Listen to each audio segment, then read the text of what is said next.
dentro de un momento, uno por uno. No veo mano levantada, no veo a nadie conmigo aquí. Deuterocanónico, adelante, adelante.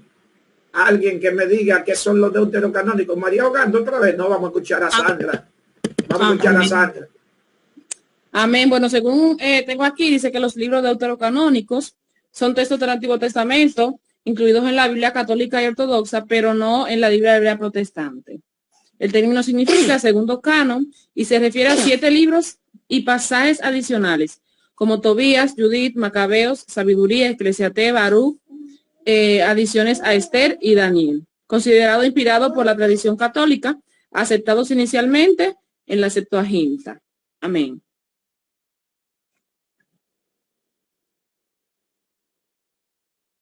Amén. Parece que está en silencio. Un momento. ¿Me escucharon lo que leí?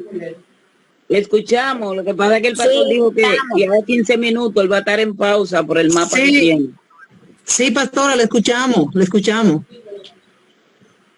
Estoy de regreso ya. ¿Me escuchan a mí ahí? ¿Me escuchan? Sí, escuchamos, pastor. Ok, Sandra, yo quiero, no Sandra, todo, que me hablen del significado de deuterocanónico. Vamos a escuchar a Oscar desde yo lo puedo hacer. Canónico. ¿Usted sabe lo que significa deuterocanónico? No. Ahora Pero su nombre Amén, Dios le bendiga. Amén. Sí. Que el libro de Deuteronomio lo dice. Deuterocanónico, significado, ¿de qué estamos del hablando? Antiguo Testamento. Yo puedo hacer. Vamos a escuchar a Oscar. De la Iglesia Católica Ortodoxa. Vamos a escuchar a Oscar. Adelante, Oscar. Deuterocanónicos de canón secundario se denomina denominación utilizada para señalar a varios libros que la Iglesia Católica incluye en la Biblia. No. Yo. Todavía, mira, el pastor se rió, que no, sí. Que sí, no, él va bien. Y yo me reí por el que dijo que no. Óigame, deuterocanónico. Oscar va bien. La palabra deuterocanónico significa segundo canon. Es otro canon.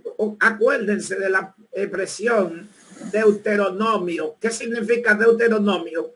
Deutero, segundo. Repetición de la ley, segunda ley. Segunda ley. Entonces, así mismo, deuterocanónico es segundo canon. Deutero es segundo o después. Como, entonces, permiso, pastor. Ajá. Como dice aquí, de canón secundario. Segundo canon. O sea, es el segundo canon. Sí. Sigo. Adelante. Dice, especialmente a partir del Concilio de Trento, en el año 1546 a.C., la expresión es atribuida a Sisto Senense. No, ahí sí hay un error. Ahí sí hay un error, porque no puede ser 1546 a.C. Aquí lo tiene así en el diccionario. Ah, no, pues está mal entonces. Digo, no quiero decir que el diccionario está mal. Quiero decir que yo creo que usted está leyendo mal. Yo puedo decir lo que encontré. Déjeme leer un poco más para abajo, pastor. Déjeme darle un poco más para abajo. Dice. Pero vamos. Oscar, vamos a darle oportunidad a Mélida Mejía, que tiene su mano levantada a cerrar. Adelante, Mélida. Está bien. Dice, los deuterocanónicos o libros de deuterocanónicos del griego o pertenecientes al segundo canon son textos y pasajes del Antiguo Testamento considerados por la Iglesia Católica, la Iglesia Ortodoxa y las iglesias ortodoxas orientales como canónicos que no están incluidos en la Biblia hebrea y son considerados por judíos y protestantes como libros apócrifos. Sí, muy bien. Fíjense Oscar, quería seguir leyendo, pero el objetivo de esta discusión precisamente ese mismo, que cada uno se embale, como decimos nosotros en buen dominicano, un dominicanismo, ¿verdad? Embalarse, que cada uno se embale a leer. Así como vamos a hablar ahorita un rato del hebraísmo, también hay dominicanismo. ¿Qué es un dominicanismo? Son palabras que solamente la utilizamos nosotros dominicanos en nuestro español, que si otra persona en otro país no escucha hablando va a decir, ¿qué significa eso? Inclusive cuando vayan al diccionario posiblemente no lo encuentren. Eso es un dominicanismo. Si lo encuentran, son diferentes significados. Exactamente, es un dominicanismo. Entonces así mismo hay hebraísmo. Entonces, nosotros, el objetivo de este dominicanismo, como dijimos ahorita, que nos embalemos, que no nos quedemos solamente en lo que escuchamos aquí, sino que esta discusión, como dicen, de la discusión salga a la luz. Entonces, ya estamos claros lo que es un deuterocanónico. Deuterocanónico es un segundo canon. Significa esto, como Cristina decía ahorita, que se cerró el canon del Antiguo Testamento.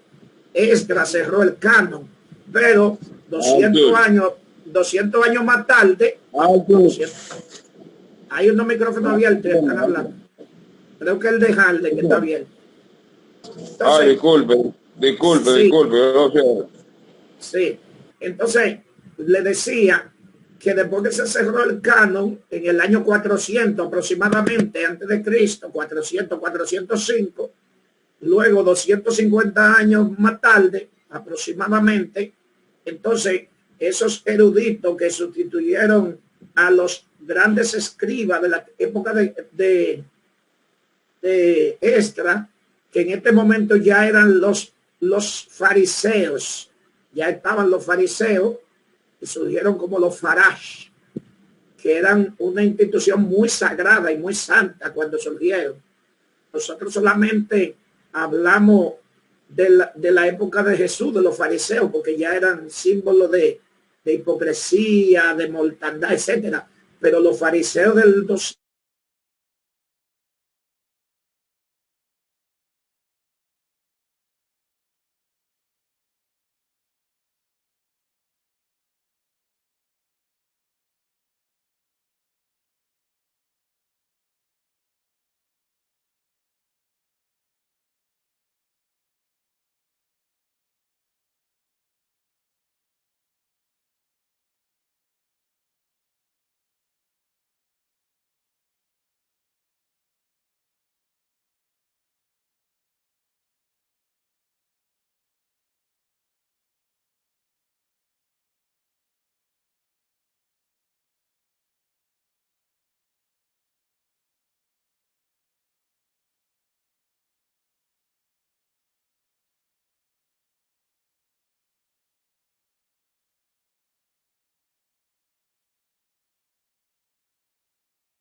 deuterocanónico como deuteronomio son palabras griegas de la Septuaginta. Recuerdan, hemos venido hablando de eso, pero no está de más repetirlo.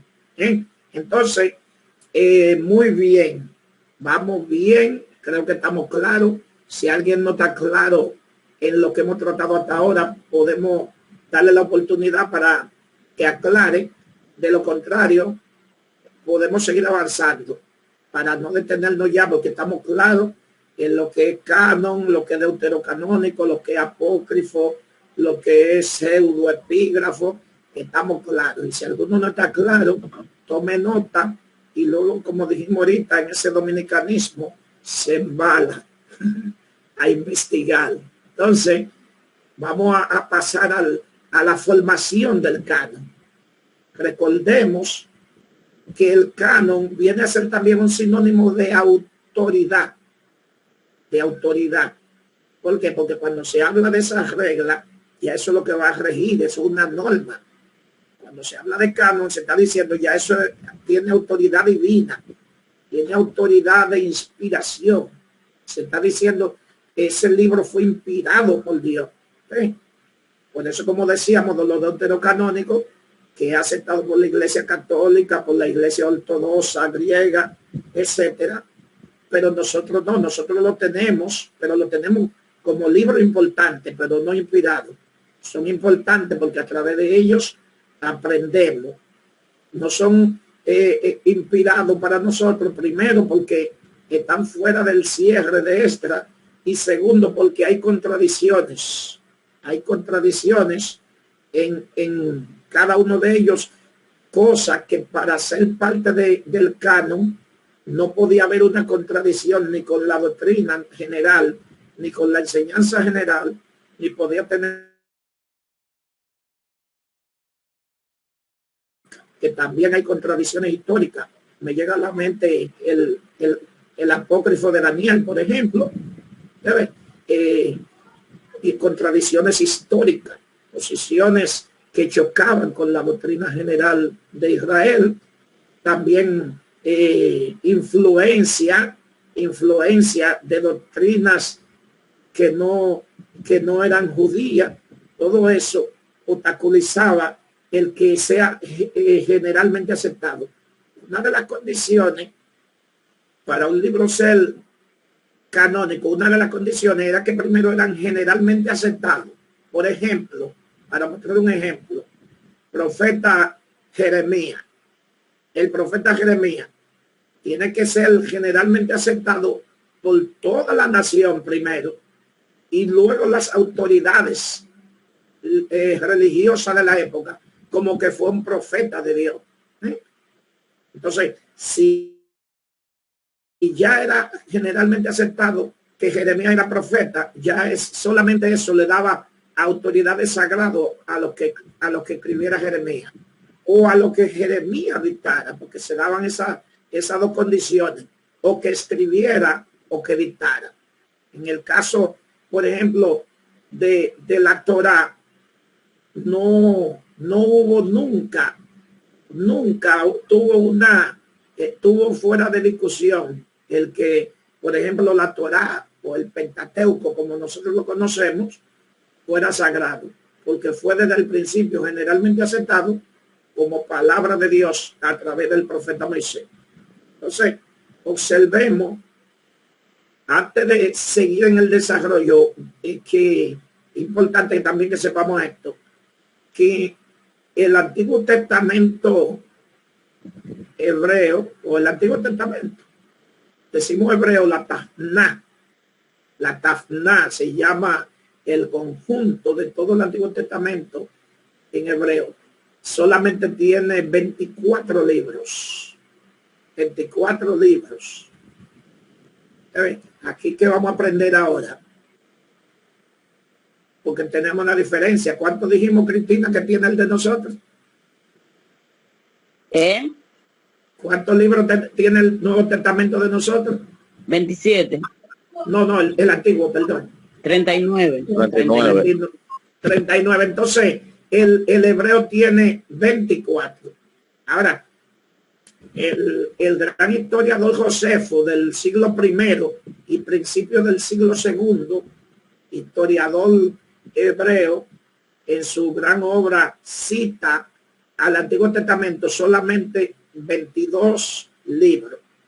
Sin embargo, cuando nosotros analizamos el Antiguo Testamento, hoy hebreo, la Tanna, tiene 24 libros y el de nosotros tiene 39. ¿Qué pasó ahí?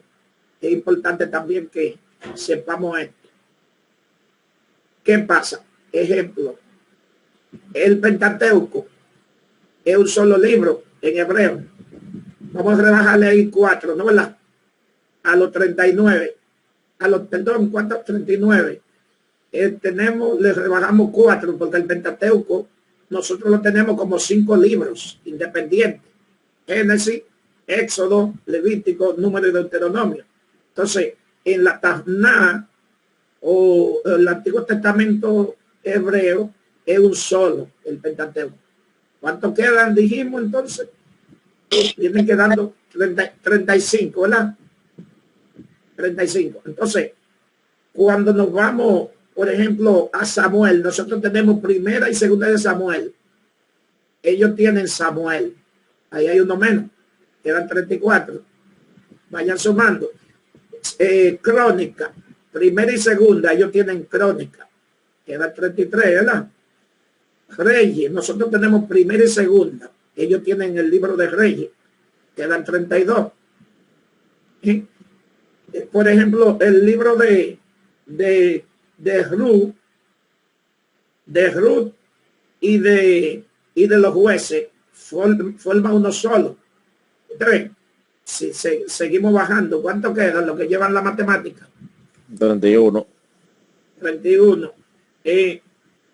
Los 12 libros de los profetas menores son 12, cuéntemelo alguien, es uno solo en el libro, en el Antiguo Testamento hebreo. ¿Cuántos rebajamos ahí? Ahí rebajamos. ¿Cuántos son los libros? Vamos a verlos rápidamente. Estamos aquí, ¿no verdad? Me volvió la corriente. Si alguien quiere participar en lo que termina aquí, vamos a dejar manos. Hay manos que se quedaron levantadas. ¿Quién quiere participar? Me volvió la corriente de esta cosa que tengo puesta. He dejado solo aquí. Sandra Mella. Hermano, José tiene la mano levantada. ¿José cuál? José Guzmán. Yo creo que se le quedó levantada. Bueno, ya se me fue la corriente. Ok, seguimos. Se le quedó levantada la mano. Si bajen la mano para que ahorita cuando la levanten, sepamos quién tiene la mano levantada. Ok. Entonces, vamos a los profetas menores. ¿Cuántos son? Tenemos a Osea. 12 libros. 12, ¿no verdad? En la Tanna uno solo. ¿Cuántos quedan los que llevan la matemática? 31, mi pastor, Dios bendiga. Menos 10 son 21 y menos 2 son 19. No, entonces la matemática en alguna parte nos falló. Nos falló en alguna parte. Porque son 24. 24. Pero ya vieron, lo importante es que sepamos por qué el Antiguo Testamento hebreo tiene 24 libros. No es que hay diferencia. Están todos. Ya lo que pasa es que por ejemplo, como vimos... Una pregunta. No, sí, adelante. Yo escuché que usted dijo que el Pentateuco tenía 5 libros. Entonces, sí. 39 menos 5 son 34. Yo escuché que usted dijo 35 ahorita. Ok. Yo sé que como quiera la matemática no falló. Lo que pasa es que no podemos bajarlo los 5, tenemos que bajar 4 porque queda 1. Okay. ¿Me doy a entender? O sea, el Pentateuco en nuestra Biblia son 5, en la de ellos es uno solo. Entonces, a los 39 le bajamos 4, no se lo podemos bajar a los 5. Pues si no, ahí sí es verdad que se vuelve esa matemática. Pero cogieron la idea. estamos claros el por qué el Antiguo Testamento hebreo tiene 24 libros. Estamos claros. Si alguien no está claro, levante la mano, que estamos aquí para eso, es para aprender esos detalles. Son muy interesantes para todos nosotros que estamos estudiando. Otro dato importante. Disculpe, Sí. pastor. Entonces hay 12, ay Dios, ¿cómo se llama? 12 profetas menores y 12 profetas mayores. No, los profetas mayores nada más son Ezequiel, Jeremías, Isaías y Daniel. Esos son los 4 profetas mayores. Oh. Perdóneme, pero es una pregunta de niño. Es una pregunta de niño. Porque los profetas mayores, Isaías, Jeremías, Ezequiel y Daniel. Esos son los 4 profetas mayores. Ahora, los menores, vamos a contarlos. Vamos a contar los menores. Vamos a hacer como Oseas, Joel, Amós, Abdías, Jonás, Miqueas, Nahum, Habacuc, Sofonías, Ageo, Zacarías y Malaquías. Son 12. Usted ve. Entonces, otro dato. El Antiguo Testamento de ellos no está formado de la misma manera que el Antiguo Testamento de nosotros. Son los mismos libros, pero tienen otra formación. Están los escritos, los profetas y los sapienciales. Son esas 3 divisiones que ellos tienen. Los sapienciales o libros de sabiduría, están los salmos, está Job, Alma tenemos, los sapienciales, tenemos a los libros de Salomón, que son los libros de Salomón aceptados por nosotros como Salomón, Cantares, Eclesiastés, los proverbios. Ellos tienen también en su Biblia los profetas. La Torá, naturalmente, la Torá, que son los 5 libros de Moisés, los profetas. ¿Saben que los profetas del Antiguo Testamento hebreo están inclusive Josué, Jueces, Samuel, primera y segunda, Reyes, primera y segunda, Crónica y primera y segunda, forman parte de los profetas. Entonces, lo importante es que nosotros sepamos que es el mismo Antiguo Testamento con diferentes formas, morfología, se le llama eso, diferentes formas. El estudio de la forma es diferente. Entonces, ¿estamos claros en eso? ¿Alguna pregunta? ¿Alguna inquietud? ¿Alguna participación? Perdón, amado, no sé si fue que yo llegué tarde. Cuando usted se refiere a ellos, ¿a qué usted se refiere? ¿A ellos en qué sentido? Cuando usted dice, por ejemplo, ellos, nosotros tenemos... El Antiguo Testamento de los judíos, de los hebreos. Bien. Y el de nosotros. Cuando digo el de nosotros, estamos hablando que el canon de ellos, aunque son los mismos libros, tienen una forma. Y el mismo canon de nosotros tiene otra forma. Entonces, esto partió a raíz. Quiere decir que están agrupados de otra manera. Están agrupados de otra manera. Exacto, en palabras más sencillas. Decíamos que en el Antiguo Testamento de ellos solamente hay 24 libros. ¿Se entiende? 24, pero son los mismos 39 de nosotros. ¿De acuerdo? Rosana, vi una pregunta de Rosana Mansueta. Si quiere participar, abra su micrófono y pregunte. Amén. Bueno, pues seguimos. Entonces, estamos hablando de la formación del canon del Antiguo Testamento. Naturalmente, el canon del Antiguo Testamento fue un proceso más gradual.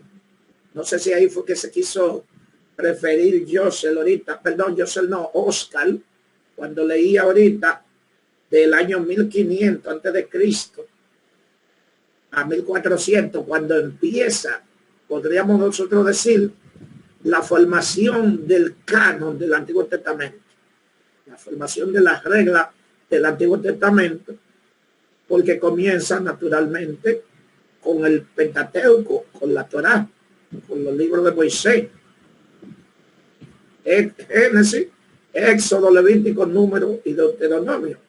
Es un proceso más que dura más tiempo.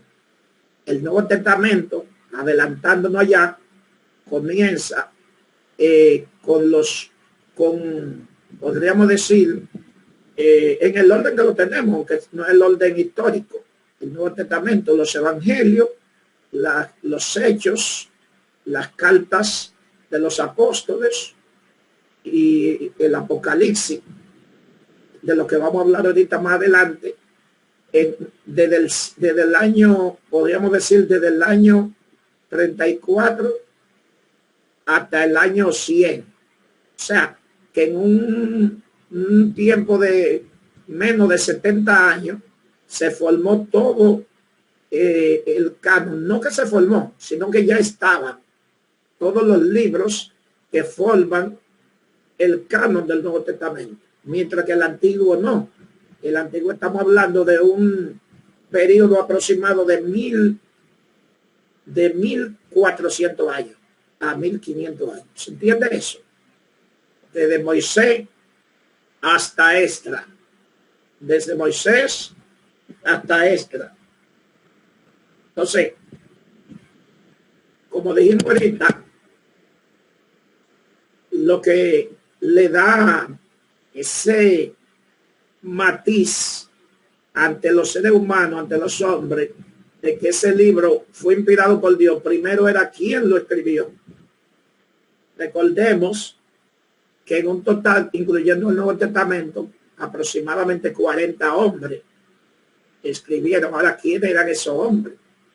Es una de las razones por las que algunos libros fueron aceptados primero y otros libros fueron aceptados después, porque al no tener la seguridad de esa autoría divina o de ese autor material, por lo mismo que decíamos ahorita, por los pseudoepígrafos, por ejemplo, aparecía un libro que se decía que lo escribió Adán, el libro de Adán, pero un pseudoepígrafo. Apareció un libro que lo escribió Jeremías, pero Jeremías no escribió ese libro, o que lo escribió Daniel, pero no lo escribió. Entonces, eso era sometido a un proceso extraordinario. Lo primero, como dijimos ahorita, era que tenía que ser aceptado generalmente por la nación, y luego los escribas, para ponerle un nombre, los escribas agarraban y analizaban el libro, buscando que no hubiera ninguna contradicción histórica en cuanto a tiempo. Por ejemplo, el yo decir que eso es una escritura del siglo I, pero mentira, era del siglo X, era un fraude. Lo que dieron historia de la iglesia, podrán recordar los fraudes píos. ¿Cuántos dieron historia de la iglesia han dado de los que están aquí? Tíreme manito arriba. Bueno, parece que... Ok. Tenía Paredes, María Ahogando. Los que han dado historia de la iglesia se recordarán de lo que fueron los fraudes píos. Esos mismos existían. Sirva la redundancia. Epígrafo falso, o sea, escrituras falsas. Así mismo, entonces, para ese libro de, vamos a decir, del profeta Miqueas, para poner un nombre, autentificar, primero tenía que confirmarse que sí, fue profeta, de verdad profetizó. ¿A quién le profetizó? ¿Dónde profetizó? ¿Cuándo profetizó? Segundo, que ese libro ya estuviera como vamos a decirlo en palabras nuestras, que tuviera fama. ¿Cómo adquiere un libro fama cuando otros, en una época tan difícil, cuando la escritura era tan difícil, se motivaban a hacer copias? 1, 2, 3, 4, 5, 6, 7, 10, 20, 30, 40, 50, 100, 200 copias en esa época. Ya el libro circulaba en toda la nación y todo el mundo lo conocía. Eso también le daba una autoridad para que se preocuparan por investigar el libro, por analizar el libro. O sea, no era algo foráneo, no era algo que solamente estaba en un lugar. Significa eso, que por ejemplo, el libro de un profeta de eso, como vuelvo a Jeremías, y menciono mucho a Jeremías, porque en su época Jeremías fue perseguido, fue maltratado, fue rechazado. Entonces, una persona que es rechazada por su mismo pueblo, que es maltratada por su mismo pueblo, que sufre de su mismo pueblo, que un libro de esa naturaleza, la gente se motive en copiarlo y recopiarlo. El libro de Jeremías llegó a Babilonia. El libro de Jeremías y los escritos de Jeremías alcanzaron tanta fama que Nabucodonosor, desde allá, cuando envía a Nabuzaradán a la segunda intervención en Jerusalén, le dice a Nabuzaradán: búscate al profeta Jeremías, cuídame ese hombre y dale los privilegios que él quiera. ¿Usted está entendiendo?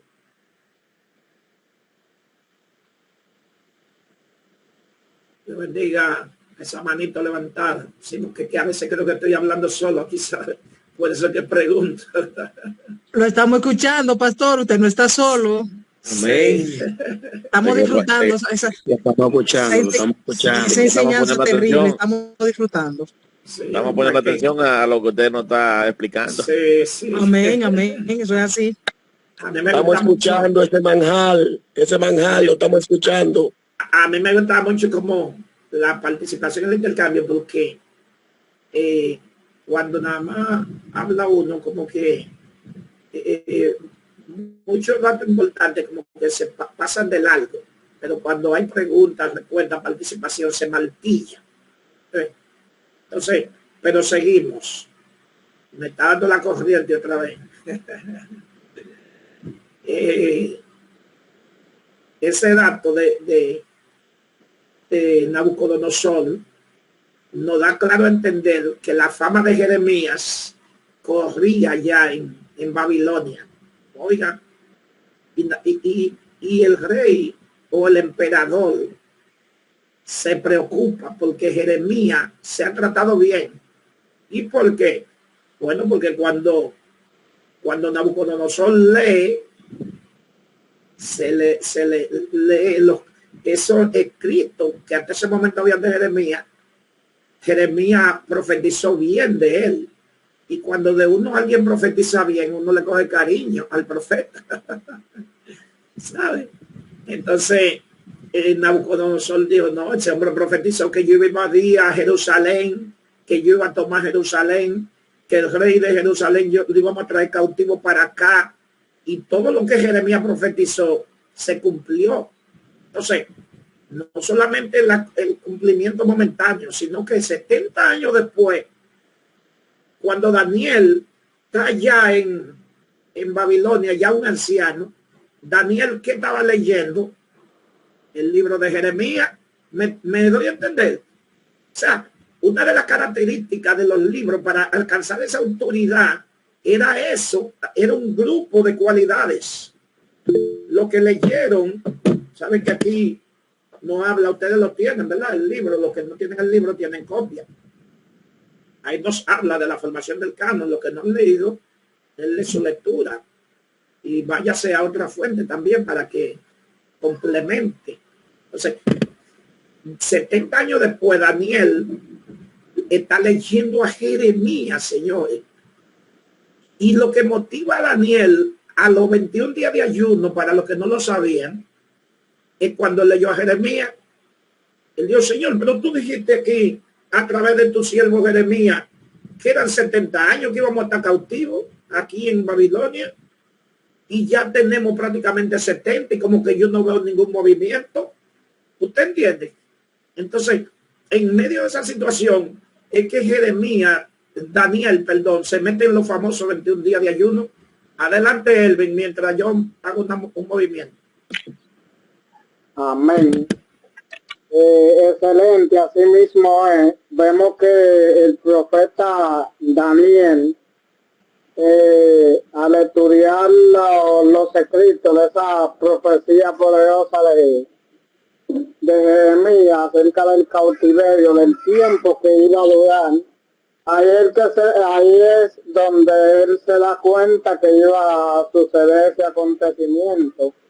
Y él inmediatamente estaba, al igual que el mismo pueblo de Egipto, cuando entró cautivo, que era por 400 años, ellos empezaron a gemir porque ya se habían cumplido el tiempo, y así mismo hizo Daniel.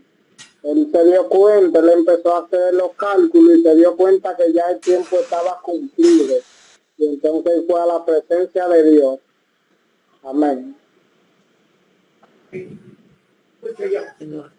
Amén, varón, amén.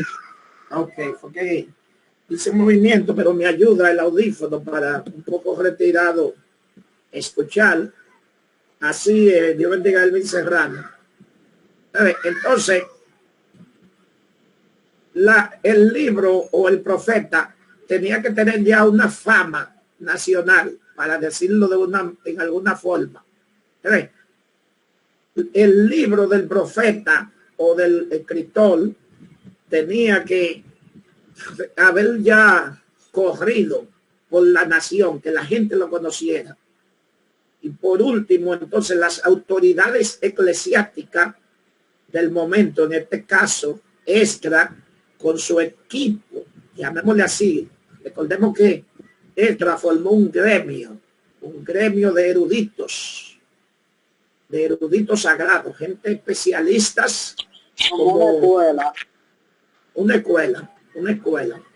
Entonces, gente erudito, conocedores del hebreo, del arameo, del siriaco, de todas esas lenguas antiguas. Un escriba, nosotros hablamos de escriba, pero eso era grande, ser un escriba. Todavía en los tiempos de Jesús, los escribas uno los critica por su falta de visión espiritual en esa época, pero eran gente con una preparación, señores, extraordinaria. Se murieron en el sentido espiritual, cayeron en una mortandad. Aquí yo tengo una ayudantica que me gustaría que la vengan a buscar. Aquí tengo a Wadeline, que debe participar aquí con papá. Sí. Dice ella, papá. Entonces,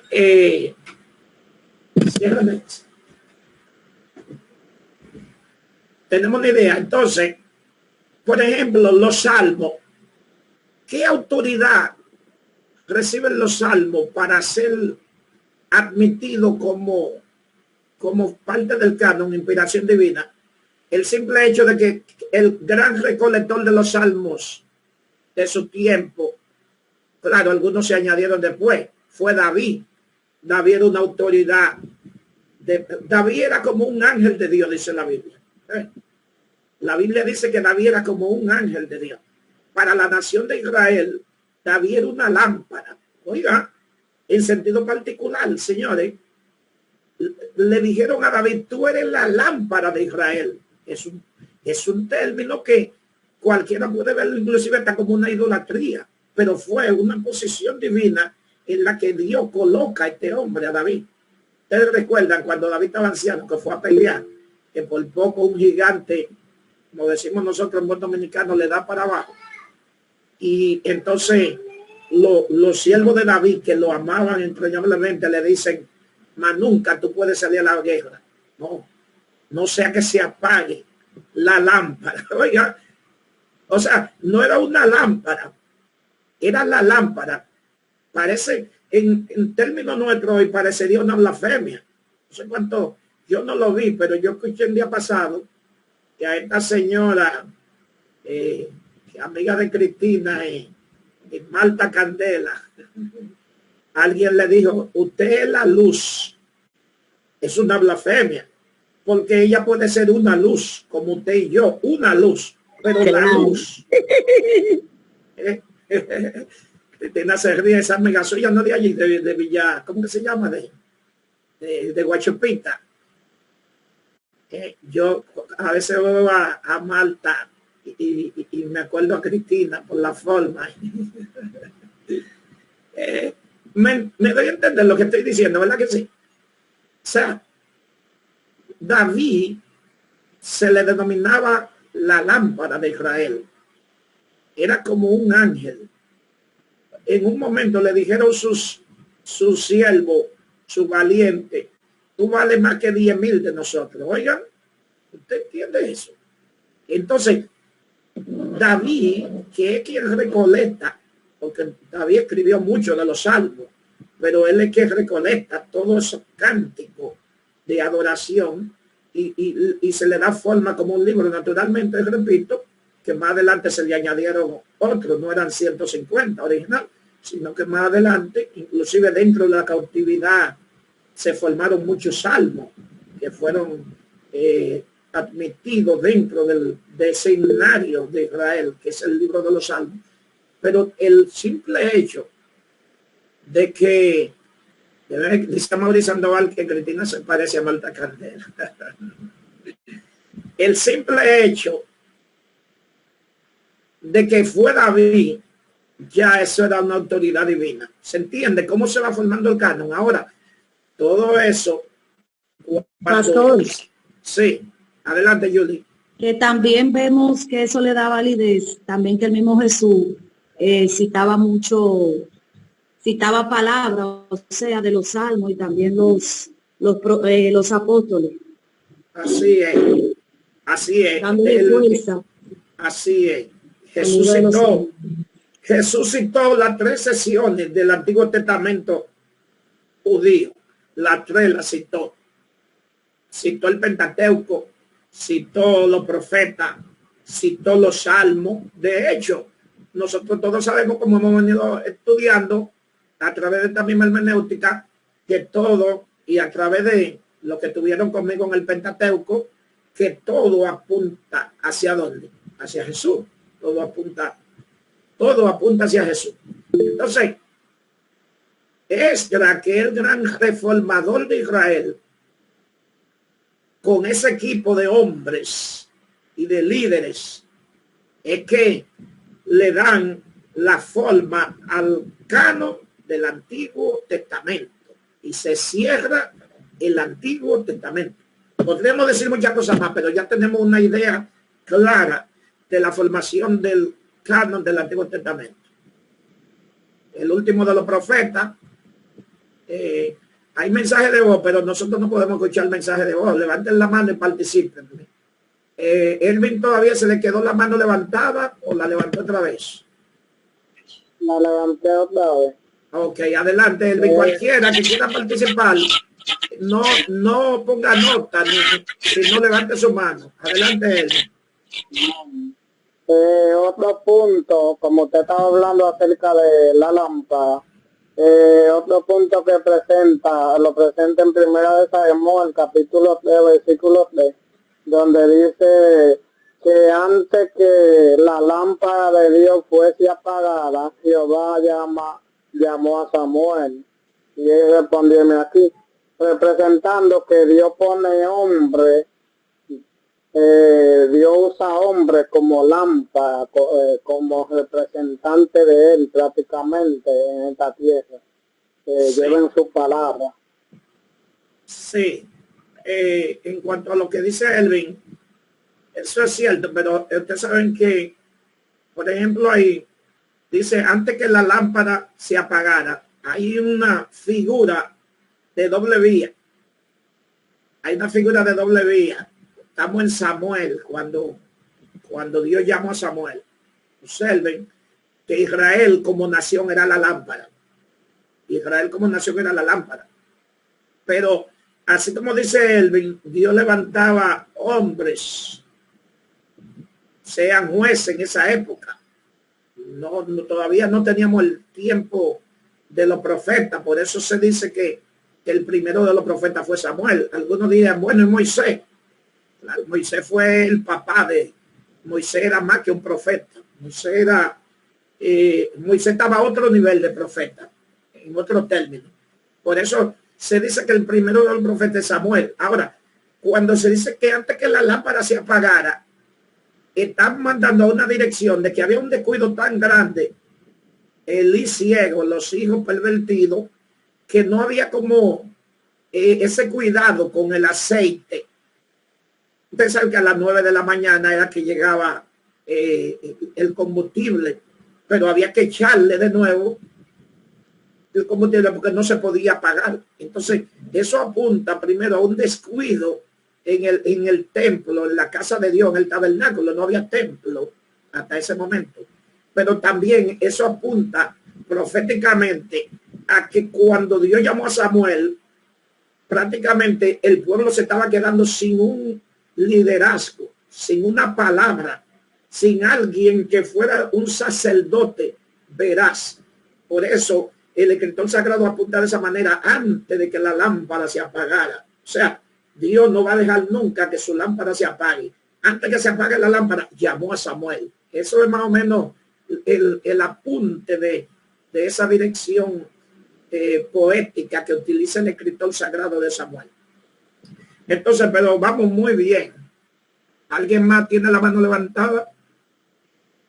¿Estamos claros entonces? Las tres divisiones del Antiguo Testamento en la Tafná.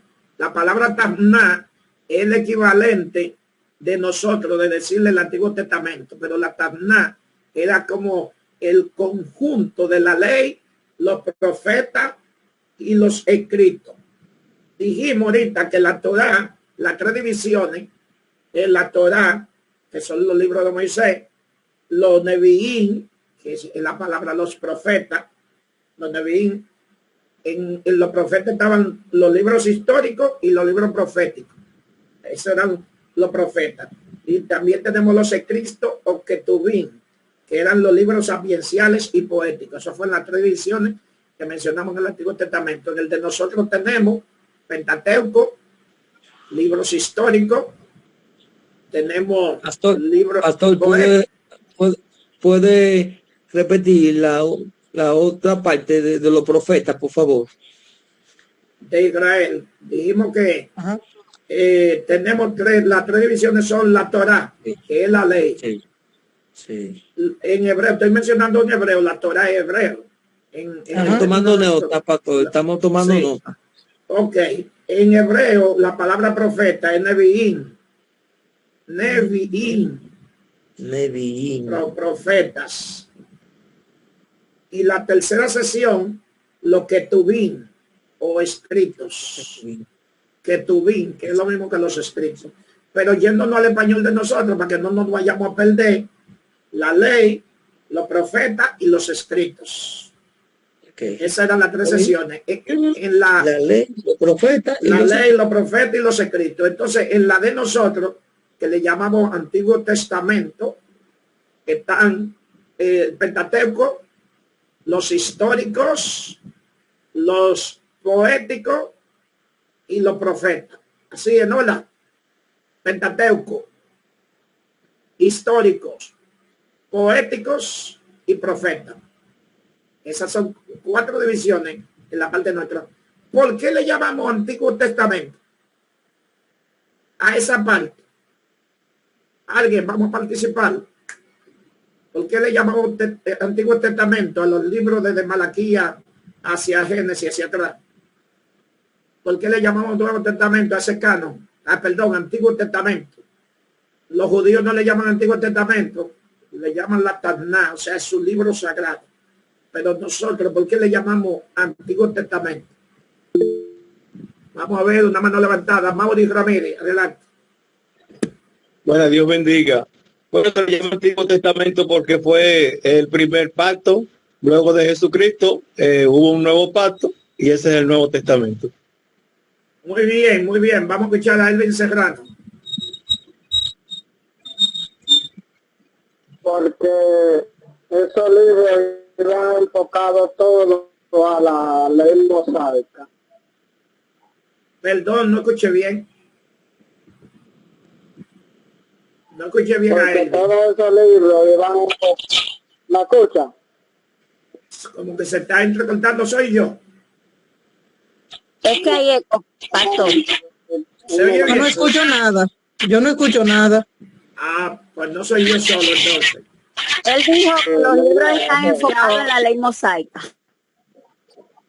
Ya, pero a Mauri dio la respuesta, profundizándola.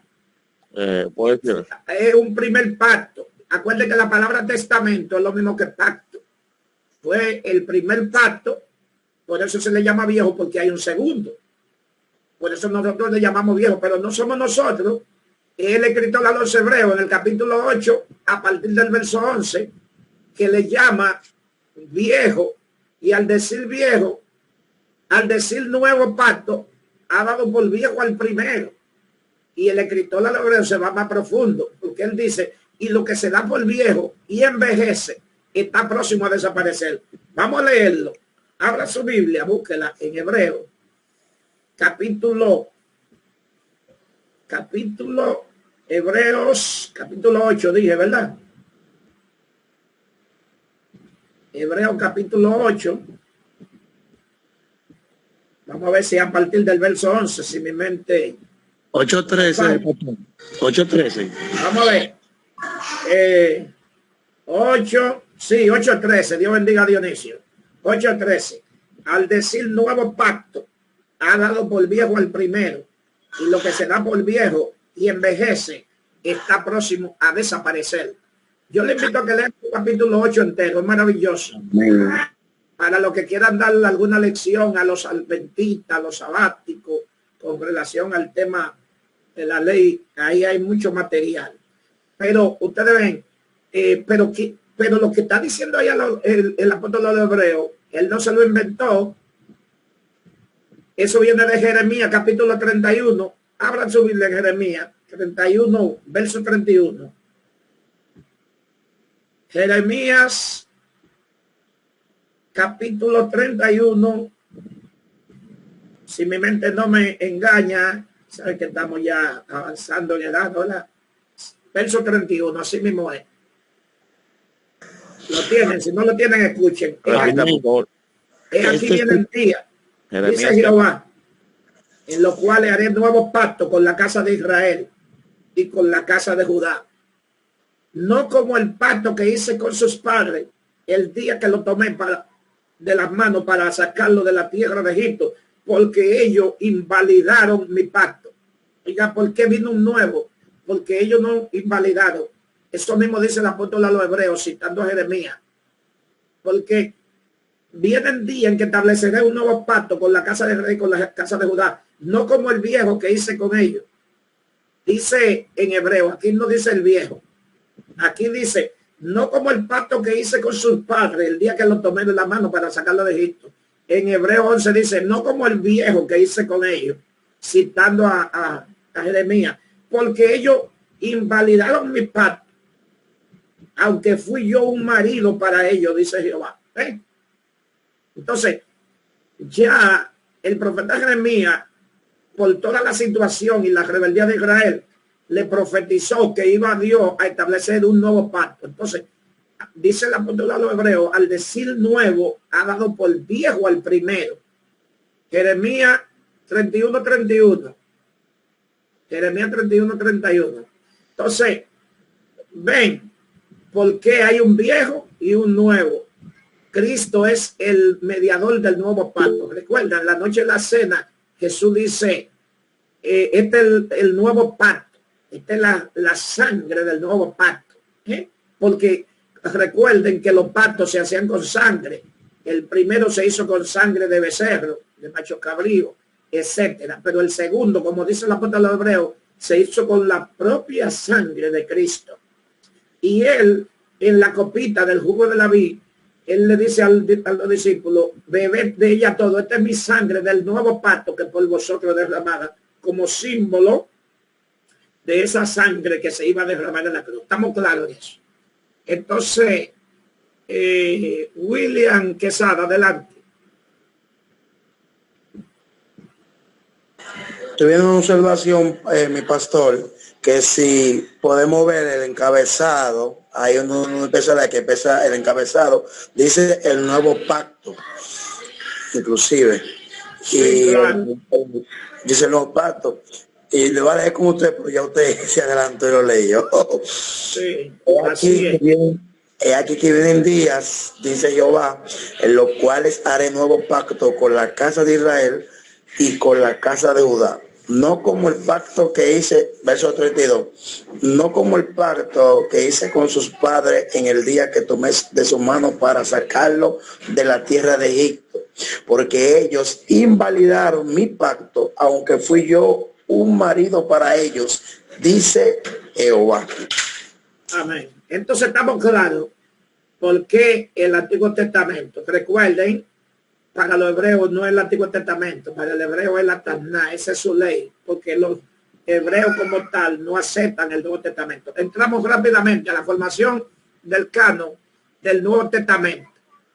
La formación del canon del Nuevo Testamento. Recuerden que el viejo, dijimos que fueron 1500 años a 1400, desde el principio del primer libro hasta el último, que es el de Malaquía, y que es Esdras magistralmente quien le da forma con su equipo al canon del Antiguo Testamento, y ahí se cierra y vienen los 400 famosos años de silencio, pero es de silencio profético. Israel siguió como nación, y gloria a Dios, porque abandonaron la idolatría de una vez y para siempre, pero cayeron en un estado de mortandad espiritual. Por eso cuando viene Juan el Bautista predicando en el desierto de Judea, hay una gran revolución espiritual, porque Juan viene ya como una voz profética. Recordemos que los profetas eran una autoridad nacional. Óyame, los profetas que se levantaban de parte de Dios se convirtieron en una autoridad nacional. Por eso es que la Biblia dice, Jesús dice, que los profetas fueron hasta Juan. Muchos han malinterpretado este texto, y por eso alguna teoría y algunos intérpretes, claro, no autoridades bíblicas, sino intérpretes religiosos, dicen que ya que no, después de Juan no hubo más profetas. No sé si hay alguno aquí que comparte esa idea. Si la comparte, bíblicamente está muy errado. Lo podemos demostrar en momentos, en 5 minutos, de que está errado. El Nuevo Testamento está lleno de profetas. De hecho, los apóstoles fueron profetas. Si alguien se atreve a decir que no, que me levante la mano y le voy a enseñar por la Biblia que los apóstoles fueron profetas. Pastor, desglose eso, por favor. Sí. O sea, los apóstoles fueron profetas, porque un profeta es alguien que profetiza. ¿Verdad? Amén, amén, yo entiendo eso. Okay. Entonces, Jesús dijo que los profetas fueron hasta Juan. Pero fueron hasta Juan los profetas como autoridad nacional de Israel. A partir de Juan ya viene el profeta de los profetas. Ustedes recuerdan que Moisés mismo habló de Jesús.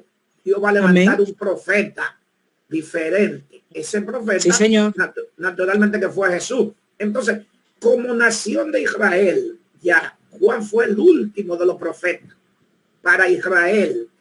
Pero ya lo que vienen en el Nuevo Testamento son con don de profecía o como profeta, no de Israel, sino de toda la humanidad. Si bien es cierto que la profecía son trascendentes en el Antiguo Testamento, cuando decimos que son trascendentes, es que aunque eran profetas y autoridades de Israel, su profecía trascendieron a Israel. La profecía de Isaías, de Jeremías, de prácticamente todos los profetas trascendieron. Cuando decimos trascendieron es que no se quedaron en los límites de Israel, sino que son profecías que de una u otra manera catológicamente apuntan hacia el futuro. Isaías, por ejemplo, en su mayoría de profecías apunta al Mesías, apunta al reinado del milenio, del que nosotros seremos parte, apunta a ese reino donde dice la Biblia que toda la tierra será llena de la gloria de Jehová. como las aguas cubren el mar. Ahora, entonces, pero para concluir rápido con esto y entrar ya que el tiempo se nos agota, en el Nuevo Testamento vemos profetas. Después de que la iglesia comenzó a funcionar, vemos profetizas, vemos las hijas de Agabo, por ejemplo, que profetizaban. Los apóstoles profetizaron. Pedro, ¿qué dice Pedro? Segunda de Pedro, capítulo 3. Pedro está profetizando, dice, porque en los postreros tiempos vendrán burladores, andándose en su propia concupiscencia, y apartarán de la verdad. Pablo profetiza, dice, apartarán de la verdad el oído, se volverán a la fábula, vendrán tiempos aborrecedores de lo bueno. Pedro dice, se burlarán de la venida del Señor y dirán, ¿dónde está la promesa de su avenimiento?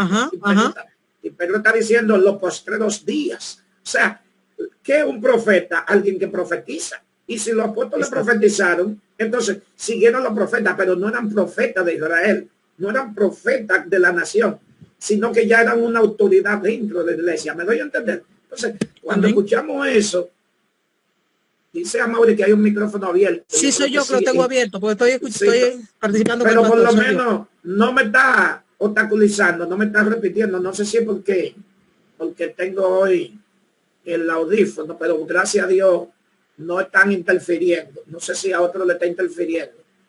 Entonces, estamos claros en eso.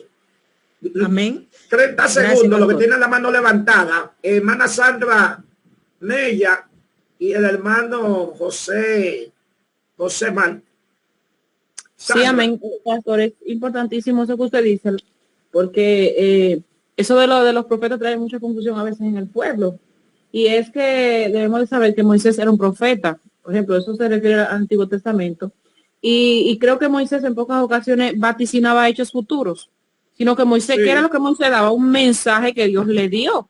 Entonces, ¿qué pasa? Como usted dice ahí, que los apóstoles eran profetas. A veces decimos, bueno, cuando viene a ver aparecemos 2 o 3, decimos, vamos a ver qué profetizaron. No, lo que pasa es que eran personas que hablaban el mensaje de Dios, lo que decía su palabra, su inspiración divina. Entonces, hay una diferencia de una persona que tal vez en algún momento Dios usó, como mucho, ¿verdad?, de aquellos profetas maravillosos para la gloria de Dios, que decían cosas que pasarían en un futuro, a aquellos profetas que hablaban la palabra de Dios como era, porque Moisés le decía al pueblo, oigan, enderécense, si no ustedes saben que vamos a ir de continuo al mal, ustedes saben que vamos a perecer. ¿Me entienden? Entonces esa era la palabra que Dios quería que se le diera. Sin embargo, no vaticinaba hechos que venían a ocurrir en un futuro, ¿me entiendes? Sino que era una persona inspirada por Dios que llevaba el mensaje divino directamente desde Dios. Amén. Amén. José Marte. Amén, así es.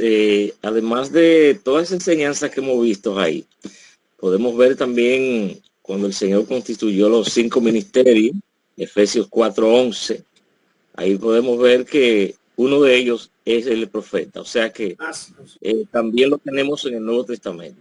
Amén. Así es. Él constituyó, Efesios, el apóstol Pablo de Efesios, él mismo constituyó a unos apóstoles, a otros profetas, a otros evangelistas, a otros pastores y maestros. Evangelista Joel Calderón, adelante. Amén, que Dios le bendiga a todos mis santos hermanos. Me gozo en lo que se está hablando aquí. Estoy disfrutando esta clase. Cuando usted mencionó la palabra de que los profetas eran una autoridad nacional y luego que pasó esa dispensación, vino Jesucristo como un profeta diferente. Eso me encanta mucho. ¿Sabe que en estos tiempos hay denominaciones que no creen en profetas? No creen en profetas, de que una gente viene con una profecía, de una vez arruga la cara, se pone como medio hucho, así, porque ellos dicen que los profetas eran hasta Juan. Lo que pasa es que, como usted acaba de decir, es una mala interpretación, no han profundizado en lo que la palabra quiere decir. Porque cuando leemos más para adelante en el Nuevo Testamento, vemos que hasta las hijas de Felipe eran profetizas. Que no solo profetas varones, que también habían profetisa hembra. O sea, profetiza, exactamente. Y que a Pablo también hubieron personas que le profetizaron. Hubo uno que con un cinto le profetizó y que iba a Roma, etcétera, etcétera, y cuantas cosas. Entonces, yo analizando veo, wow, pero hay que estudiar, hay que profundizar porque hay muchas personas que están lejos de la realidad por no profundizar, por no investigar. Yo soy de las personas que cuando se me enseña algo, yo lo investigo. A ver, bendito sea Dios. Y cuando escucho una palabra rara, como por ejemplo esa que usted acaba de mencionar, morfología, eso me encantó. Eso me encantó. Y otra palabra que no recuerdo bien ahora, me encantó esa palabra. Entonces, ¿qué hago yo con esas palabras que yo... Anotarla, investigar. Y la anoto y me la aprendo. Bueno, mi esposa que está conmigo aquí, me dice, pero mi amor, yo hice 2 años del seminario y tú sabes más que yo. La gloria de Dios. Yo le digo, lo que pasa es que cuando a mí me gusta estudiar y cuando yo escucho algo raro, una palabra rara, yo investigo de una vez. Es un significado. Entonces, hermano, ¿cómo no creer en profetas si dice la palabra que sin profecía el pueblo es desenfrenado? Se necesita. Y también, segundo, lo que usted dijo, los apóstoles también fueron profetas porque ellos profetizaron, ellos declararon la palabra y la palabra se cumplió. Es cuanto. Dios le bendiga a todos mis hermanos. Amén, amén. Sí, Dios bendiga al evangelista Calderón. Así es, Agabo, eso que citó el varón, Agabo, es un... ¿Y cómo se discute eso? Cuando Agabo, Pablo iba para Jerusalén, y Agabo le quitó el cinto y se amarró, y dijo, así van a amarrar al dueño de este cinto cuando llegue a Jerusalén. Esa es una profecía demasiado evidente. De hecho, trataron de convencer a Pablo para que no descendiera, y Pablo dijo, no me importa.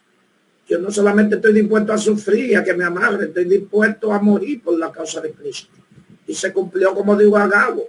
Lo amarraron, le dieron hasta con el cubo el agua, como decimos nosotros. O sea, eso es evidente, las profecías son evidentes. Pero, señores, discúlpenme, ya dimos varias oportunidades en ese punto. Tenemos el tiempo encima y tenemos que desarrollar, a menos que ustedes nos den media hora más y terminemos a las 9, hasta las 8:30. Entonces,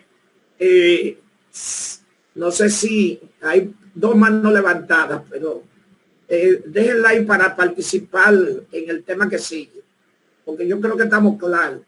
Si alguien no está de acuerdo en esto de los profetas, pongo una nota ahí y la escuchamos y la recibimos.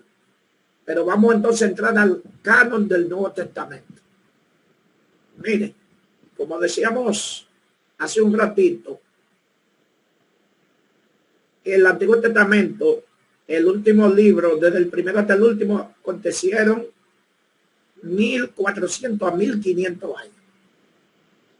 A diferencia del Nuevo Testamento. En el Nuevo Testamento tenemos 27 libros, ¿verdad? 27 libros. Entonces, esos 27 libros se escribieron un promedio de 60 a 70 años. ¿Ven qué diferencia? El último de los libros del Nuevo Testamento es Apocalipsis. Lo mismo decimos. ¿Recuerdan por qué Pablo defendía su ministerio apostólico? Hablamos de eso, creo que la semana pasada. Porque el hecho de ser un apóstol era ya una autoridad de Cristo en la tierra. Ustedes ven que el mismo Pablo dice que la iglesia está fundamentada sobre los dichos de los apóstoles y profetas en cuanto a la palabra. ¿Qué significa eso? Que la palabra que decían los apóstoles era palabra de Dios. ¿Qué dice Cristo? Cristo dice, sobre esta roca edificaré mi iglesia. ¿Sobre cuál roca? La palabra, el fundamento, él mismo. Porque Cristo es la roca, Cristo es la palabra, Cristo es el logo, Cristo es el verbo de Dios. Entonces, si le quitaban a Pablo su autoridad apostólica, los escritos de Pablo, nosotros no tuviéramos esas 13 cartas paulinas. Y quiere que le digan un secreto, un secreto a voces, que es parte de esta clase. Cuando Pedro escribió su segunda carta, que por cierto es uno de los últimos de los libros que son últimos en ser aceptado. Ahorita le explico por qué. Si no lo explico, acuérdemelo. Segunda de Pedro, una de las cartas que junto con Santiago, junto con Judas, con Apocalipsis, con segunda y tercera de Juan, fueron las últimas en ser aceptadas en el canon del Nuevo Testamento. Cuando Pedro escribe su segunda carta, Pedro da testimonio de que ya todas las cartas paulinas andaban circulando como un solo libro por todas las iglesias. Cuando Pablo dice, como nuestro hermano Pablo ha escrito, segunda de Pedro 3, casi en todas sus epístolas. ¿Qué significa eso? Que Pedro, al igual que toda la comunidad cristiana de ese momento, ya de los años 50, 60, ya conocían las epístolas de Pablo. ¿Por qué? Porque Pablo defendió con una autoridad divina su ministerio apostólico, porque muchos malagradecidos, específicamente malagradecidos porque eran hijos espirituales de Pablo, trataron de rechazar el ministerio apostólico y decían que Pablo no era apóstol, mayormente los corintios. Y Pablo le dice a ellos, pues si yo no soy apóstol, ustedes son un fraude, porque ustedes lo engendré yo en Cristo. Y Pablo defiende de una manera excepcional su ministerio apostólico, pero no era porque Pablo quería vanagloriarse como apóstol, era que él sabía que el apostolado le daba una autoridad divina. Miren, aunque parezca extraño, pero los apóstoles eran personas en su época, los 12 apóstoles y Pablo, eran personas que eran por la comunidad cristiana, eran puestos en un lugar prácticamente divino, para decirlo en alguna palabra. O sea, si estaba confirmado que fue Pedro y se confirmaba porque estaba en su época, que él escribió esa carta, ya el estar seguro que Pedro la escribió, ya eso era palabra de Dios, como decíamos ahorita del Antiguo Testamento. Entonces, esa es la razón por la que hubieron cartas que no fueron introducidas sino hasta el siglo IV. Oigan esto.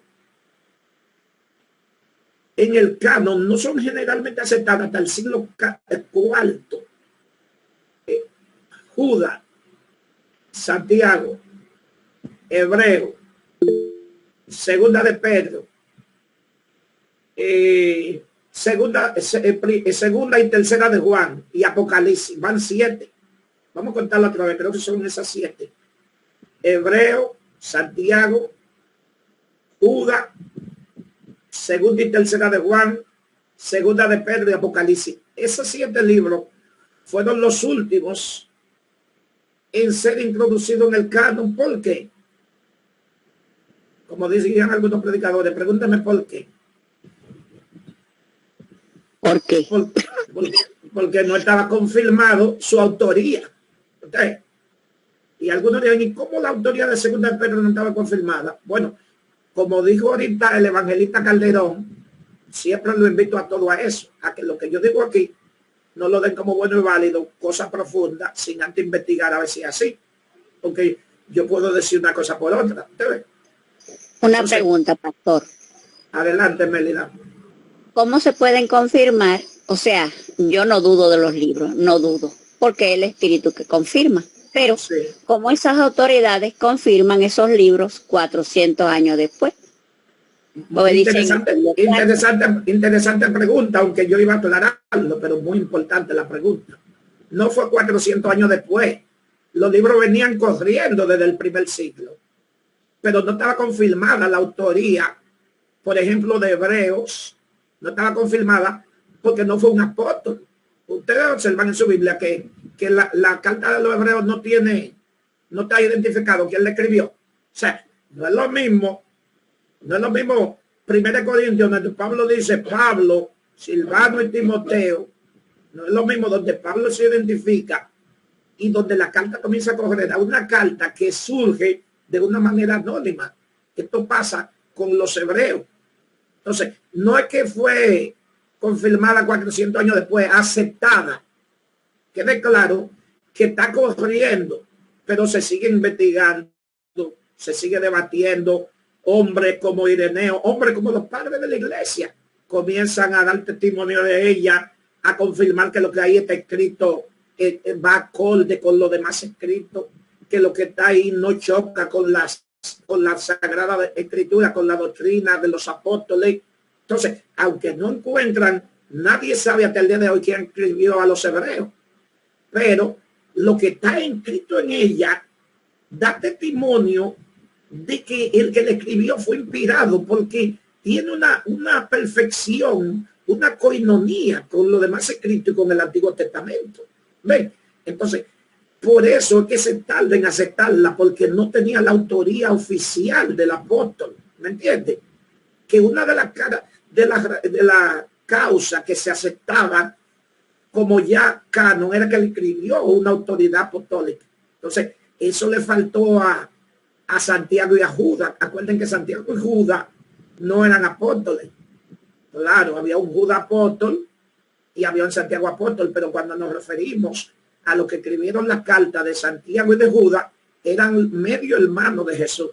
Recuerden que estos hermanos de Jesús creyeron después de la resurrección. No entraron, no eran apóstoles, entraron al grupo y fueron líderes de la iglesia. Pero el simple hecho de no ser apóstoles no se aceptó ni en el segundo ni en el tercer siglo, sino que se viene aceptando ya prácticamente cuando se cierra el canon del Nuevo Testamento. ¿Qué pasa con Segunda de Pedro? ¿Qué pasa con Segunda de Pedro?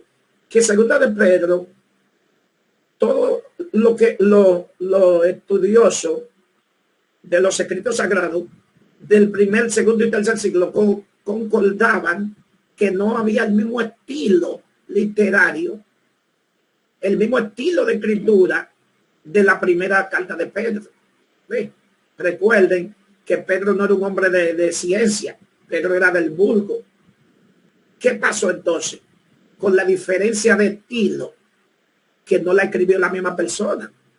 Primera de Pedro y segunda de Pedro no la escribió la primera persona. Entonces, ¿a cuál conclusión se llega al final? Que la segunda de Pedro la escribió este hombre llamado Silvano, que también se le llama el nombre corto de él, Sila. Sila fue compañero de Pablo. Recuerdan, en su segundo viaje misionero, es el mismo Silvano que la Biblia menciona el apóstol Pablo, y también fue colaborador de Pedro, se menciona en primera y en segunda. Entonces, ¿cuál fue la conclusión final? Que Pedro la dictó a Silvano, quien escribe es Silvano. Pero le doy otro dato más curioso. Llegaron a casi a unanimidad en primero, segundo, tercero. Pastor, perdón por la interrupción, amado. Sabe que yo leí primera de Pedro y segunda de Pedro, y yo me quedaba meditando. Yo decía, como que hay algo, me da a entender a mí, decía yo en ese tiempo, me da a entender a mí como que Pedro la dictó o alguien escribió, no sé, pero no siento como que sea Pablo, que sea Pedro. Yo decía en aquel entonces. Entonces mire usted lo que dice ahora. Sí, eso es generalmente aceptado, que no fue el mismo estilo. Le estoy explicando esto por la razón de que esta carta se acepta dentro del canon ya en el siglo IV, pero esta era la razón, porque se analizaba a ver si era un falso escrito, un pseudo epígrafo, como dijimos ahorita. Entonces, donde se llega a la conclusión de que sí que era de Pedro, pero que no la escribió él en el siglo IV, como también el Evangelio según San Marcos, que hemos escuchado y estudiado y aprendido siempre, que el Evangelio de Marcos se llamaba también en una época el Evangelio de Pedro, porque se dice que Pedro fue quien le dicta a Marcos. Marcos es el mismo Juan Marcos, que era colaborador de Pablo, aquel joven que se devolvió de la primera misión. Recuerdan cuando iba Pablo y Bernabé, que él fue con ellos y se devolvió. Ese mismo Juan Marcos que Pablo rechaza rotundamente y dice que no va a andar con Marcos porque era un cobarde. Ese mismo Marcos después fue colaborador del mismo Pablo y colaborador del mismo Pedro. Ese Marcos es el mismo Juan Marcos que se dice que huyó desnudo porque le quitaron la sábana en la noche de la persecución. O sea, ¿hacia dónde voy con eso? Y el Evangelio de Marcos fue conocido durante mucho tiempo como el Evangelio de Pedro, porque Pedro es quien le dicta los hechos a Marcos, ¿se entiende? Entonces, eso mismo pasa con las epístolas. Mucha diferencia en los estilos de escritura de la misma carta paulina es porque alguna carta no la escribió el apóstol Pablo, sino que la dictó. Pero lo de Pablo ya no era por falta de conocimiento, sino por su estado de salud visual en los últimos tiempos. Cartas como Gálatas, que es evidente que Pablo la dictó, y otra. Usted ve en cartas donde Pablo dice Pablo, Silvano, Timoteo, porque en alguna de ellas participaban otros escritores, colaboradores de él, pero ¿de quién era la carta? Del que dictaba, del apóstol Pablo. Entonces, esa es la razón, repito, por la que Pedro, segunda de Pedro, es admitida dentro del canon prácticamente en el siglo IV. Lo mismo pasó con Apocalipsis. Apocalipsis duró muchos años para ser admitido, porque en esa época corría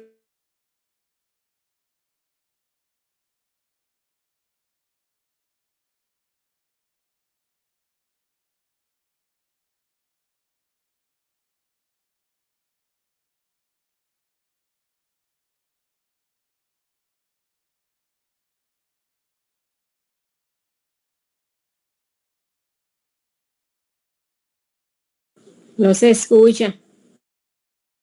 Parece que se le expresó eso del internet al pastor. Ok, volvió, ¿me escuchan ahí? Amén. Sí, se me fue la conexión momentáneamente. Sí, pero aquí estamos. Entonces, estamos, bendito sea Dios. Yo voy a tener que entrar por otra, que se me está yendo la señal. Voy a tener que entrar por el celular para dar conclusión, pero mientras tanto, vamos a escuchar a Elvin Serrano, que tiene media hora con la mano levantada. Elvin Serrano. Amén. Pastor, con respecto a la carta a los hebreos, la carta señala desde dónde fue escrita, y también menciona algunos personajes que eran colaboradores del apóstol Pablo. Por ejemplo, en el capítulo 13, versículo 23-24, ahí dice que sabe que está en libertad nuestro hermano Timoteo, con el cual si viniere pronto iré a verlo. Y también dice saludad a todos vuestros pastores y a todos los santos. Y ahí dice lo de Italia lo saludan, o sea que la carta fue enviada desde Italia. Desde Roma. Sí. Es así, inclusive, diga Elvin, inclusive el saludo que escribe el escritor de Hebreo, el saludo del apóstol Pablo, la salutación final es un estilo de Pablo. Por eso siempre se ha señalado a Apolo, se ha señalado a Bernabé, se han señalado gente que eran muy cercana de Pablo como autores de la epístola a los hebreos, pero en honor a la verdad siguen siendo conjeturas de quién la escribió. De que sí, como señaló Elvin, eso no tiene duda de que el escritor de esta carta era muy cercano a Pablo. Hablando de Roma, lo de Italia, el saludo, la forma, es evidente que el escritor era de ese círculo del apóstol. Ahora, ¿quién fue? Especulación, todo lo que se pueda decir. Estamos de acuerdo en eso, que todo lo que se pueda decir de quién escribió la carta seguirá siendo una especulación. Ahora, esa fue la razón y es la que nosotros tenemos que saber ahora, por la que dura tanto tiempo para ser admitida. Repito, igual que Apocalipsis. Recuerdan que le decía, rodaban muchos libros catológicos y se escribían en nombre de los apóstoles. Entonces, habían cosas en diferencia de estilo literario que a veces chocaban, y entonces eso daba lugar a esperar, a buscar la forma de ver cómo había una dirección divina en ese escrito. Ahora bien, Ahora bien, todos esos libros del Nuevo Testamento circulaban ya en el siglo II, todo, y eran leídos en todas las iglesias. Pero el conjunto de obispos que formaban la autoridad que sucedieron a los apóstoles, porque quienes suceden a los apóstoles son ya no apóstoles en esa época, sino que son considerados como obispos. Era el nombre ya que se le dio de un grado. El nombre original de obispo era para un pastor, para cualquier pastor local, pero ya en el siglo II el término obispo era un pastor que dirigía una comarca de pastores. Después la misma iglesia tradicional, según se fueron agrandando el trabajo, fueron colocando otros cargos más mayores. Por ejemplo, el cargo de arzobispo, que era el que dirigía un grupo y sigue dirigiendo la iglesia católica, pero yéndonos a lo que era la iglesia, ¿verdad? La iglesia primitiva, cuando se hablaba ya de un arzobispo, que estamos hablando ya del siglo VIII en adelante, un arzobispo era un jefe de un grupo de obispos y el obispo era un jefe de un grupo de pastores. Entonces, sobre quienes cae en el segundo siglo la responsabilidad de autoridad de la iglesia es a los obispos. Entonces, había un obispo en Alejandría, había el obispo de Jerusalén, el obispo de Constantinopla, estaban divididos en obispado. Y ahí es que ya en el siglo cuarto, casi quinto, surge el término de papá al obispo de Roma. Al obispo de Roma, que por primera vez se le llama papá, que luego evoluciona a papa. Viene de ese término, de papá. Entonces, al obispo de Roma, pero ya eso cuando viene el endiosamiento, el adueñamiento de la autoridad, el obispo de Roma se le da el título como que era mayor que los demás. Ya en lugar de obispo, al obispo de Roma se le llama papa. Cuando viene la división de Roma y Constantinopla con Constantino, entonces viene un papa en Constantinopla y un papa en Roma, cuando vienen las grandes divisiones. Pero el tema, para que ustedes tengan la idea de cómo fueron evolucionando esos términos, en los obispos en el siglo II que reciben ya esa autoridad apostólica, que son los que comienzan a estudiar, a analizar, a darle forma. Por eso les decía ahorita que este obispo Atanasio, un gran hombre de Dios, ese hombre de historia, Atanasio, es el primero que utiliza el término canon para referirse al conjunto de libros que, como le digo ahorita, en el siglo II y III, ya eran conocidos por toda la iglesia locales. Andaban como si fuera un conjunto. Sabemos las dificultades para establecer un solo libro, pero sí llegó el momento cuando se establece todo el Nuevo Testamento como un solo libro. Ahora, es importante, tenemos ya el tiempo encima, pero es importante señalar que esas copias ya que se hacían eran muy fidedignas o fidedignas, es el término, ¿no? La fidedigna, eran fieles a la original. ¿Por qué algunos manuscritos más recientes, más jóvenes, tienen cierto pequeño cambio? Inclusive nuestra Reina Valera, que es traducida de los manuscritos más modernos, nosotros vemos, como hemos llamado en otras ocasiones, errores no intencionales. No es porque los manuscritos originales tuvieran errores, sino porque algunos copistas tomaban notas personales y llegaron a haber confusión, cosa que en cierto modo no era permitida. Las copias tenían que ser tan fidedignas, como ya hemos hablado en otras ocasiones, que cuando un escriba copiaba una línea, si habían 100 palabras en esa línea en el original, tenían que haber 100 palabras o 100 letras en la copia. Si se pasaba con una letra, había que olvidar ese pergamino y escribir de nuevo. O sea, eso era sagrado. Por eso, en todo el sentido de la palabra, la escritura es sagrada. No es igual que cualquier otro libro.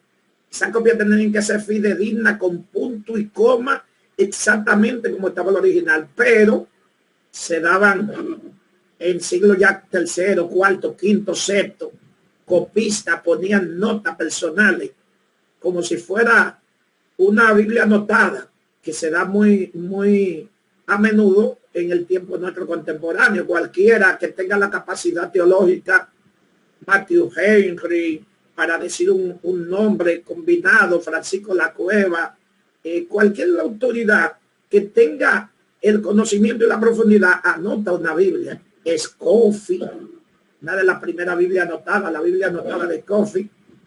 Eso pasaba, eso siempre ha pasado. Entonces, en momentos determinados ya de traducciones, utilizándose una copia de esa, se cometían cierto tipo de errores.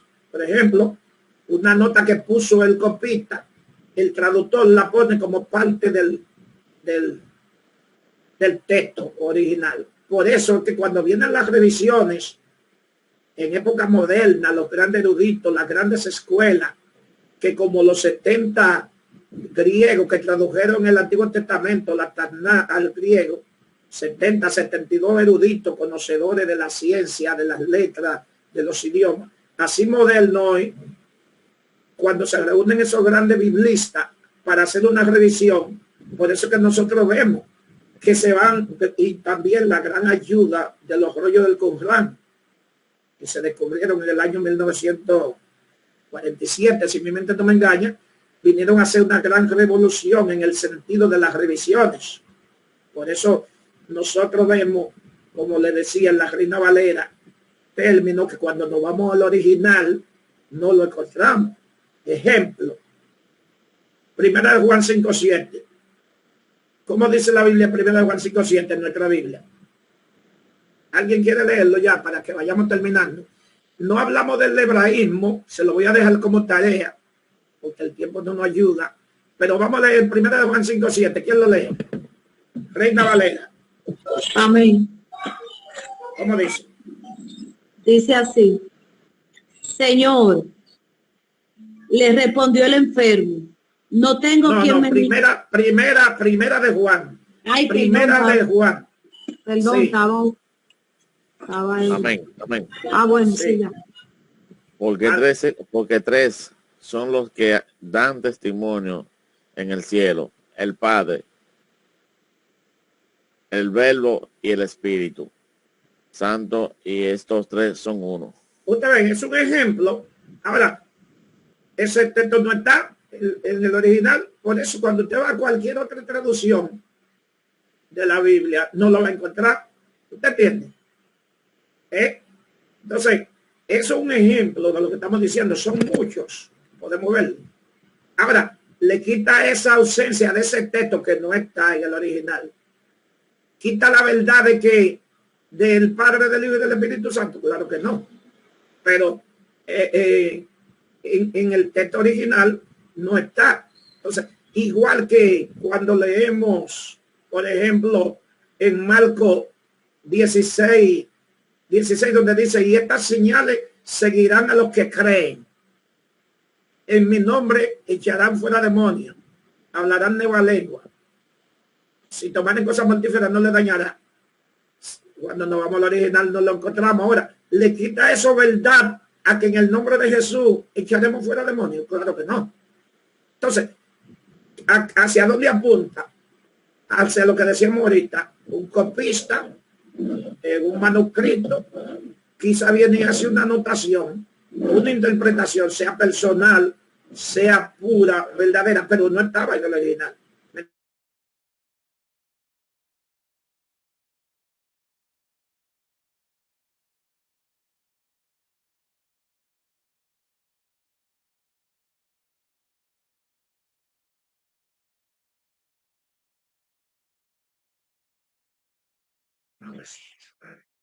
Se fue la señal de nuevo.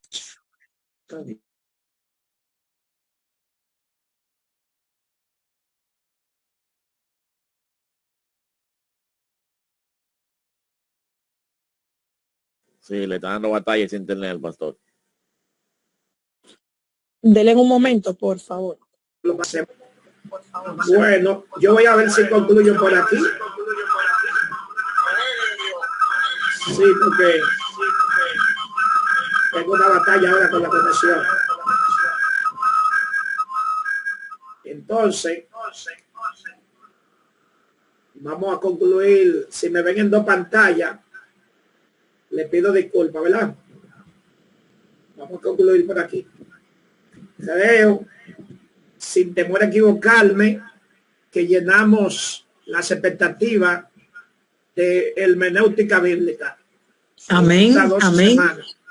Amén. 12 semanas.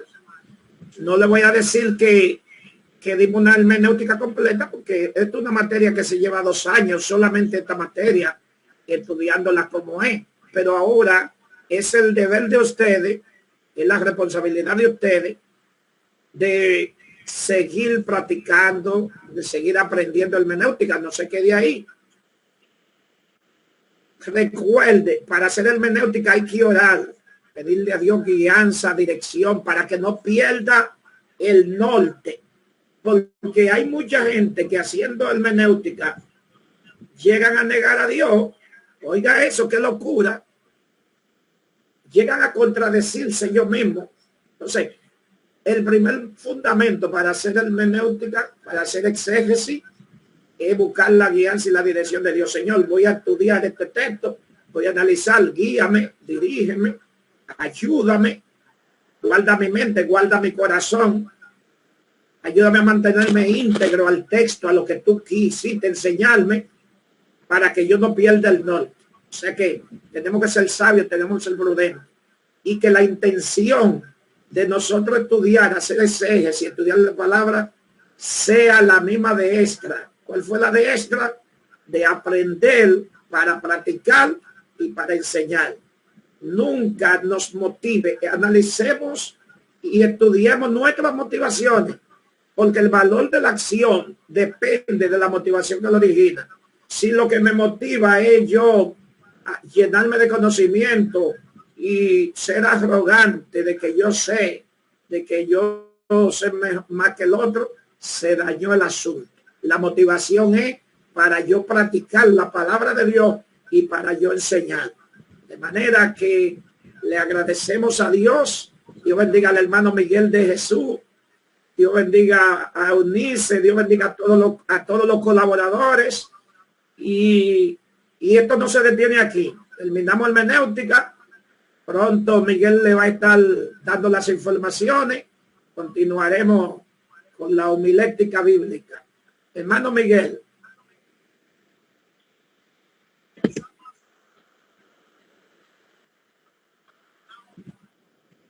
José, muchísimas gracias. Muchísimas gracias por su, no voy a decir inteligencia, voy a decir sabiduría.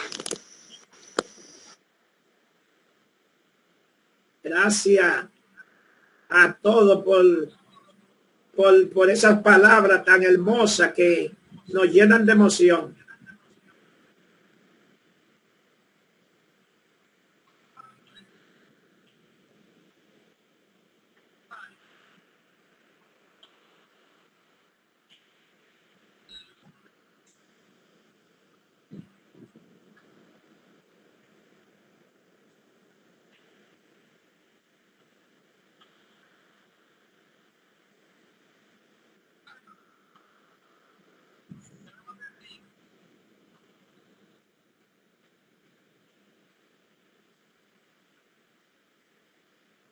Sí, por último, Miguel, recuerden, como tal.